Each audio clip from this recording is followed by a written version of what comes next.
എന്റെ പൂച്ച മെലിഞ്ഞതാണ് എന്ന് വേവത് പോകുന്ന ഒത്തിരി പെറ്റ് ഓണേഴ്സ് നമുക്കിടയിലുണ്ട്.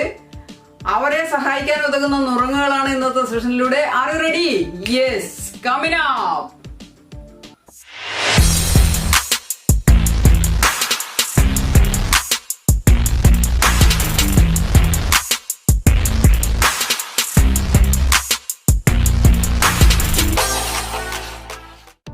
അമിതഭാരമുള്ള പൂച്ചകളെ കുറിച്ച് ടൺ കണക്കിന് കഥകൾ നമ്മൾ ഒത്തിരി മാധ്യമങ്ങളിലൂടെ നമ്മൾ നിത്യേന എന്നോണം കേൾക്കുന്നുണ്ട്. എന്നാൽ മെലിഞ്ഞുണങ്ങിയ പൂച്ചകളെ ഭാരം കൂട്ടാനുള്ള സൂത്രങ്ങളെ കുറിച്ച് അധികം എവിടെയും നിങ്ങൾ ചിലപ്പോൾ കേട്ട് കാണില്ല.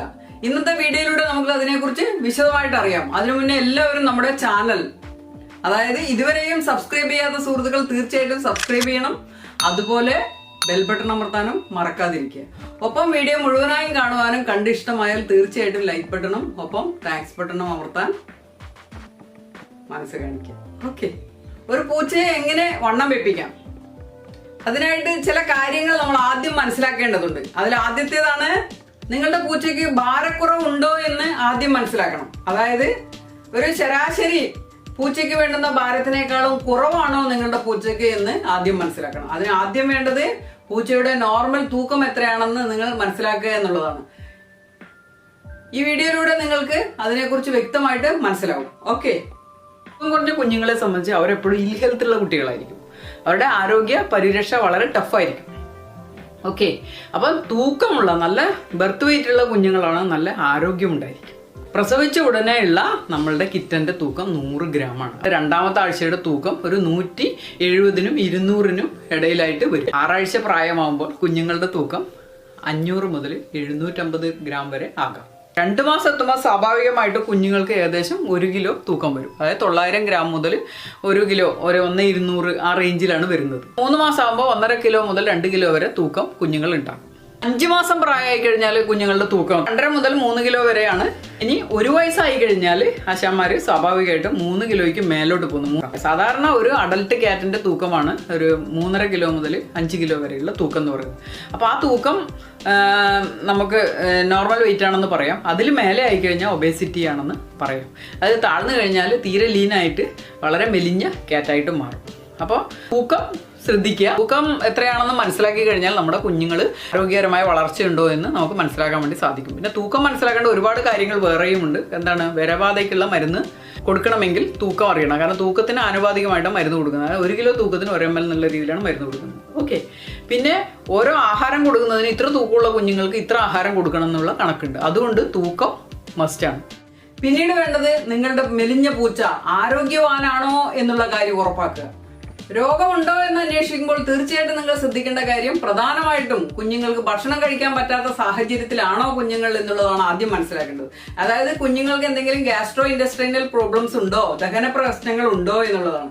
ദഹന പ്രശ്നങ്ങളെ കുറിച്ച് കൂടുതൽ അറിയാൻ ഈ വീഡിയോ നിങ്ങൾക്ക് കാണാം. അതിന്റെ ലിങ്ക് ഞാൻ ഡിസ്ക്രിപ്ഷൻ ബോക്സിൽ ഇടാം. ദഹന പ്രശ്നങ്ങൾ പരിഹരിച്ചാൽ തന്നെ കുഞ്ഞുങ്ങൾക്ക് എളുപ്പത്തിൽ ആഹാരം കഴിക്കാൻ സാധിക്കുന്നതായിരിക്കും. അതോടൊപ്പം ശ്രദ്ധിക്കേണ്ട ഏറ്റവും പ്രധാനപ്പെട്ട ഒരു വസ്തുത എന്ന് പറഞ്ഞാൽ ഡിവോമിംഗ് ആണ്. കൃത്യമായിട്ട് വിരബാധയ്ക്കുള്ള മരുന്ന് ഷെഡ്യൂൾ അനുസരിച്ച് തന്നെ കൊടുക്കണം. അതെങ്ങനെ എപ്പോൾ കൊടുക്കണം എന്നുള്ളത് ഈ വീഡിയോയിലൂടെ നിങ്ങൾക്ക് മനസ്സിലാക്കിയെടുക്കാൻ വേണ്ടി സാധിക്കും. അതോടൊപ്പം ഇന്ന് വരെയും അല്ലെങ്കിൽ ഇതുവരെയും നിങ്ങളുടെ പൂച്ചയ്ക്ക് ഡിവോം ചെയ്തിട്ടില്ലെങ്കിൽ അതെങ്ങനെയാണ് ചെയ്യേണ്ടത് എന്നുള്ളതും മനസ്സിലാക്കുന്ന വീഡിയോ ഇവിടെയുണ്ട്. അതും കാണുക. അങ്ങനെ കണ്ട് മനസ്സിലാക്കി കൃത്യമായിട്ട് ഡിവോമിംഗ് പ്രക്രിയ തുടരുക. അത് അവശ്യം വേണ്ടുന്ന ഒരു കാര്യമാണ് കുഞ്ഞുങ്ങളുടെ ശാരീരിക ആരോഗ്യം നിലനിർത്താൻ വേണ്ടി. ഡിവോമിങ്ങിലൂടെ മാത്രമേ കുഞ്ഞുങ്ങളെ ദോഷമായി ബാധിക്കുന്ന ഇത്തരം പരവന്നഭോജികളെ നമ്മൾക്ക് തുടച്ചു നീക്കാൻ വേണ്ടി സാധിക്കുള്ളൂ. അപ്പൊ പരവന്നഭോജികളുടെ പ്രസൻസ് കുഞ്ഞുങ്ങൾക്ക് ഭക്ഷണം ഇൻടേക്ക് കുറയുവാനും, ഇനി അഥവാ കഴിച്ചത് കൂടുതലും കഴിച്ചുകൊണ്ടിരിക്കുന്ന ഈ പരവന്നഭോജികളാണ്. അതുകൊണ്ട് തന്നെ അവരെ തീർച്ചയായിട്ടും ഇല്ലാതാക്കിയെങ്കിലേ കുഞ്ഞുങ്ങളുടെ ആരോഗ്യം പോഷിപ്പിക്കാൻ വേണ്ടി സാധിക്കുള്ളൂ, അല്ലെങ്കിൽ ഭാരം വർദ്ധിപ്പിക്കാൻ വേണ്ടി സാധിക്കുള്ളൂ. ഓക്കെ, അതുകൊണ്ട് ഡിവോമിംഗ് മറക്കാതിരിക്കും. പല്ലിന് സാരമായിട്ടുള്ള പ്രശ്നങ്ങൾ എന്തെങ്കിലും ഉണ്ടെങ്കിൽ, അല്ലെങ്കിൽ വായിക്കകത്ത് മോണരോഗമോ മറ്റെന്തെങ്കിലും ജെഞ്ചുവൈറ്റിസ് പോലുള്ള അവസ്ഥകൾ അവർക്കുണ്ടെങ്കിൽ തീർച്ചയായിട്ടും അവർക്ക് ആഹാരം ശരിയായ രീതിയിൽ ചവച്ചരക്കാൻ വേണ്ടി സാധിക്കില്ല. അതും ഫുഡ് ഇൻടേക്കിനെ സാരമായിട്ട് ബാധിച്ചേക്കാം. അതുകൊണ്ട് തീർച്ചയായിട്ടും പരിശോധിക്കുക നിങ്ങളുടെ കുഞ്ഞുങ്ങൾക്ക് എന്തെങ്കിലും മോണരോഗമോ അല്ലെങ്കിൽ പല്ലിന്റെ ഡിസോർഡറോ എന്തോ ഉണ്ടോ എന്ന്. അതിനെക്കുറിച്ചും വിശദമായിട്ടുള്ള വീഡിയോ ഉണ്ട്. അതിന്റെ ലിങ്ക് ഞാൻ ഡിസ്ക്രിപ്ഷൻ ബോക്സിൽ ഇടാം. തീർച്ചയായിട്ടും നിങ്ങളെ കാണുന്നത് ഇത് എളുപ്പത്തിൽ ഐഡന്റിഫൈ ചെയ്യാനും അതിന് പരിഹാരം കണ്ടെത്താനും സഹായകരമാകും. ഓക്കെ, ഹൈപ്പർ തൈറോയിഡിസമോ ഫെലൈൻ പ്രമേഹം, ഫെലൈൻ ഡയബറ്റിക് പോലുള്ള അവസ്ഥകളോ ഉണ്ടെങ്കിലും കുഞ്ഞുങ്ങൾക്ക് ഭാരക്കുറവ് ഉണ്ടാകാം. നിങ്ങളുടെ പൂച്ചയിൽ സാരമായ ഭാരക്കുറവ് രേഖപ്പെടുത്തുന്നുണ്ടെങ്കിൽ തീർച്ചയായിട്ടും അത് ഗ്യാസ്ട്രോ ഇൻറ്റസ്റ്റൈനൽ കാർസിനോമ മൂലവും ആകാമെന്നും സംശയിക്കേണ്ടതുണ്ട്. അതുപോലെ വൃക്കരോഗങ്ങളും കുഞ്ഞുങ്ങളിൽ ഭാരക്കുറവിന് കാരണമാകുന്നുണ്ട്. പിന്നെ മുതിർന്ന പൂച്ചകളിൽ കാണുന്ന ഒരു അവസ്ഥയാണ് സന്ധിവേദനയും കാഴ്ചക്കുറവും. സന്ധിവേദന ഉണ്ടായാലും കുനിഞ്ഞു നിന്ന് അവർക്ക് ഫുഡ് എടുക്കുവാനോ അല്ലെങ്കിൽ കാഴ്ചക്കുറവ് അവരെ ഭക്ഷണപാത്രം അവരിൽ നിന്ന് മായ്ച്ചു കളയുന്നതായിട്ടുമുണ്ട്. അതുകൊണ്ട് തന്നെ ഫുഡ് എടുക്കാൻ അവർക്ക് സാധിക്കാറില്ല. ഇതും പൂച്ചകൾ വയസ്സാകുമ്പോൾ, പ്രായമാകുമ്പോൾ ഭാരക്കുറവിന് കാരണമാകും. പിന്നെ ചില സാഹചര്യങ്ങളിൽ പൂച്ചകൾക്ക് സ്മെല്ല് എടുക്കാൻ വേണ്ടി സാധിക്കാതെ വരുന്നു. അതായത് നമുക്കറിയാം പൂച്ചകൾ സ്മെല്ലിന്റെ ആശാന്മാരാണ്. അവർ സ്മെല്ലിലൂടെയാണ് ഫുഡ് ഇഷ്ടപ്പെടുന്നത്. അല്ലെങ്കിൽ നമ്മളെ പോലും അവർ ഉൾക്കൊള്ളുന്നത് സ്മെല്ലിലൂടെയാണ്. എന്തും സ്മെല്ല് ചെയ്യാനുള്ള കപ്പാസിറ്റി അവർക്ക് കൂടുതലാണ്. ആ ഘ്രാണശക്തി അവർക്ക് നഷ്ടപ്പെടുന്നതിലൂടെ അല്ലെങ്കിൽ അവർക്ക് കുറയുന്നതിലൂടെയും ഫുഡിനോടുള്ള താല്പര്യം കുറയുന്നു. ചില മരുന്നുകൾ, ആന്റിബയോട്ടിക്സ് ഒക്കെ കൊടുത്തു കഴിഞ്ഞാലും വിശപ്പിനെ അത് ബാധിച്ചേക്കാം. അതും ഫുഡ് ഇൻടേക്കിനെ കുറച്ചേക്കാം. ഈ പറഞ്ഞ രോഗാവസ്ഥകളെല്ലാം കുഞ്ഞുങ്ങൾക്ക് ഫുഡ് ഇൻടേക്കിനെ കുറക്കുവാനും ഭാരക്കുറവിലേക്ക് നയിക്കാനും ഉതകുന്നതാണ്. അതുകൊണ്ട് തന്നെ നിങ്ങൾ ഈ പറയുന്ന ലക്ഷണങ്ങൾ നിങ്ങളുടെ ഫെലൈൻസിനുണ്ടോ എന്ന് ശ്രദ്ധിക്കേണ്ടതുണ്ട്. അത് ഉറപ്പുവരുത്തുക. അതിന് ഒരു വെറ്റിനറിയന്റെ സഹായത്തോടുകൂടെ ആവശ്യമായിട്ടുള്ള പരിശോധനകൾ നടത്തി അതിനാവശ്യമുള്ള റെമഡീസ് സ്വീകരിക്കേണ്ടതാണ്. അതിലൂടെ നമ്മൾക്ക് ഈ പ്രശ്നത്തെ പരിഹരിക്കാൻ വേണ്ടി സാധിക്കും. പിന്നീടുള്ള വ്യത്യസ്തമായിട്ടുള്ള ഭക്ഷണങ്ങളിലൂടെ നമ്മൾക്ക് വെയിറ്റ് കൂട്ടാം, ശരീരഭാരം കൂട്ടാൻ വേണ്ടി സാധിക്കുന്നതായിരിക്കും. അതായത് ഇപ്പം കൊടുത്തുകൊണ്ടിരിക്കുന്ന ഭക്ഷണം ഒന്ന് മാറ്റി പിടിക്കുക എന്നർത്ഥം. ഇപ്പൊ കൊടുത്തുകൊണ്ടിരിക്കുന്ന ഭക്ഷണത്തെ മാറ്റി നല്ല പോഷകാംശങ്ങൾ അടങ്ങിയ ഭക്ഷണം, പക്ഷെ ഭക്ഷണം മാറ്റുമ്പോൾ പുതിയ ഫുഡിലേക്ക് മാറ്റുന്നതിനെ കുറിച്ചുള്ള പോളിസിയെ കുറിച്ച് നിങ്ങൾ തീർച്ചയായിട്ടും അറിഞ്ഞിരിക്കണം. അതനുസരിച്ച് മാത്രം മാറ്റുക. ഇല്ലെങ്കിൽ വെളുക്കാൻ തേച്ചത് പാണ്ടാകുന്ന പറഞ്ഞുള്ള അവസ്ഥയാവും. കാരണം കുഞ്ഞുങ്ങൾക്ക് പെട്ടെന്നുള്ള ഫുഡ് ചേഞ്ച്, വയറിളക്കം, ഛർദി പോലുള്ള അവസ്ഥകളിലേക്ക് എത്തിക്കാം. അത് ഭാരക്കുറവ് കൂട്ടാനേ ഉതകുകയുള്ളൂ. അതുകൊണ്ട് എപ്പോഴും ശ്രദ്ധിക്കുക, ഗ്രാജുവലി ഫുഡ് ചേഞ്ച് ചെയ്യുക. കുറച്ചായിട്ട് ഫുഡ് ചേഞ്ച് ചെയ്യുക. അതിനെക്കുറിച്ച് വിശദമായിട്ട് ഈ വീഡിയോയിൽ മെൻഷൻ ചെയ്തിട്ടുണ്ട്. അത് പ്രകാരം ഫോളോ ചെയ്യുക. ഓക്കെ, നല്ല പോഷകപ്രദമായിട്ടുള്ള ഫുഡ് തന്നെ ഫീഡ് ചെയ്യുക. അതിനെക്കുറിച്ചുള്ള വിശദമായിട്ടുള്ള കാര്യം ഈ വീഡിയോയിൽ മെൻഷൻ ചെയ്യുന്നുണ്ട്. അതനുസരിച്ച് ഫോളോ ചെയ്യുക. ഒപ്പം ഇടവേളകളെ സന്തോഷപ്രദമാക്കാൻ അവർക്ക് വെറ്റ് ഫുഡ് കൊടുക്കുക. വെറ്റ് ഫുഡ് ഏത് ഫെലൈൻസിനും ഏറെ ഇഷ്ടമുള്ള സംഭവമാണ്. കാരണം അതിലെ ട്യൂണ കണ്ടന്റ് ആണ്. ട്യൂണ കണ്ടന്റ് ഉള്ള വെറ്റ് ഫുഡ് തന്നെ നിങ്ങൾ കൊടുക്കാൻ ശ്രദ്ധിക്കുക. അതില് കാലറി കൂടുതലുണ്ട് താനും. അതും അവരെ പെട്ടെന്ന് വണ്ണം വയ്ക്കാൻ വേണ്ടി സഹായിക്കും. രാവിലെ, ഉച്ചയ്ക്ക്, വൈകിട്ട് എന്ന രീതിയിലാണ് നിങ്ങളുടെ പൂച്ചയുടെ പ്രായത്തിനനുസരിച്ച് ഫുഡ് കൊടുക്കേണ്ടത് എന്ന് വിചാരിച്ചാൽ അതിന്റെ ഇടവേളകളൊക്കെ ഈ വെറ്റ് ഫുഡുകൾ കുഞ്ഞുങ്ങൾക്ക് കൊടുക്കുക. ഓക്കെ, അങ്ങനെ കുഞ്ഞുങ്ങൾ കൂടുതൽ ഫീഡ് കഴിക്കാൻ അവരെ പ്രോത്സാഹിപ്പിക്കുക.